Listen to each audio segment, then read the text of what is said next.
માંજલપુર બેઠકની પેટા ચૂંટણી માટે મતદાન થશે। 2.19 લાખ મતદારો મતાધિકારનો ઉપયોગ કરશે। કુલ 260 મતદાન મથક પર મતદાન થશે। પ્રથમવાર મોબાઈલ ડિપોઝિશન સેન્ટર શરૂ કરવામાં આવ્યું છે।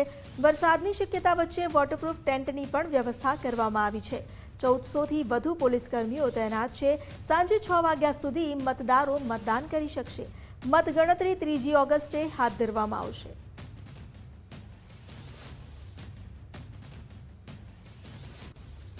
વધુ જાણકારી આપી રહ્યા છે સંવાદદાતા અલ્પેશ સુથાર। અલ્પેશ, આજે જે મતદાન પ્રક્રિયા હાથ ધરાઈ છે ત્યાં કેવો માહોલ છે અને કેવી તૈયારી?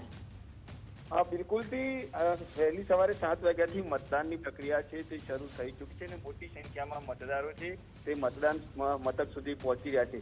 જે રીતે વાત કરવામાં આવે તો યોગેશ પટેલના નિધન બાદ આજે માંજલપુર વિધાનસભાની જે 145ની બેઠક છે તે ખાલી પડી હતી અને ત્યારબાદ આ બેઠક ઉપર પેટા ચૂંટણી છે તેનું આયોજન કરવામાં આવ્યું છે। જોકે ભાજપ તરફથી સતીશ પટેલ અને કોંગ્રેસના ઉમેદવાર છે ભીખાભાઈ રબારી, આ બંને વચ્ચે આ બેઠક છે કે જેના પર સીધો જંગ છે। 2,15,000થી પણ વધુ મતદાતાઓ છે કે જે મતદાન કરવાના છે અને 260 જેટલી બેઠક જે મતદાન મથકો છે કે તેના ઉપર આ મતદાનની પ્રક્રિયા છે તે હાથ ધરવામાં આવી છે। જોકે મતદાન મથક ઉપર તમામ પ્રકારની સુવિધા છે તે તંત્ર દ્વારા કરવામાં આવી છે।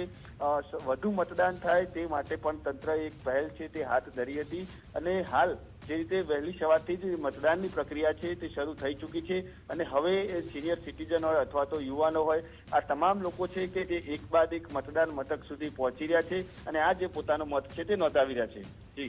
જી આભાર આપનો જાણકારી આપવા માટે।